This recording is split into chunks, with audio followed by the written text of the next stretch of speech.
কবিতা computer. Computer শব্দটি এসেছে compute শব্দ থেকে। ব্যবসা বাণিজ্য হয় না এখন এই যন্ত্রকে রেখে। চার্লস ব্যাবেজ নামের বিজ্ঞানী কম্পিউটারের জনক। বিভিন্ন কাজ করলেও কম্পিউটার শব্দের অর্থ গণক। হার্ডওয়্যার ও সফটওয়্যার লাগে কম্পিউটার চলতে। স্পিকার আছে তার সাথে, সে কথাও পারে বলতে।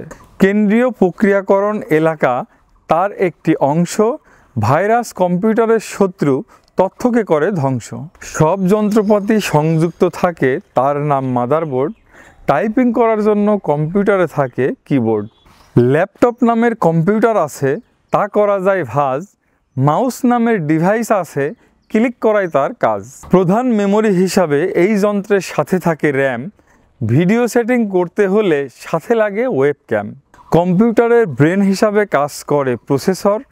সকল কাজ দেখা যায়, সেটা কম্পিউটারের মনিটর। তথ্য আদান প্রদানে ব্যবহার করা যায় পেন ড্রাইভ। সহায়ক মেমোরি হিসাবে থাকে হার্ড ডিস্ক ড্রাইভ। কম্পিউটারে সিডি ডিভিডি করা যায় রাইট। এই যন্ত্রে তথ্য পরিমাপের একক বিট ও বাইট। স্ক্যানার ও প্রিন্টার ছাড়া অফিস এখন অচল। মডেম ছাড়া এই যন্ত্রে ইন্টারনেট হয় না সচল। ডেস্কটপ, ল্যাপটপ, পামটপ সবগুলো ডিজিটাল যন্ত্র। 0 ও 1 দিয়ে তথ্য সংরক্ষিত হয়, লাগে না মন্ত্র।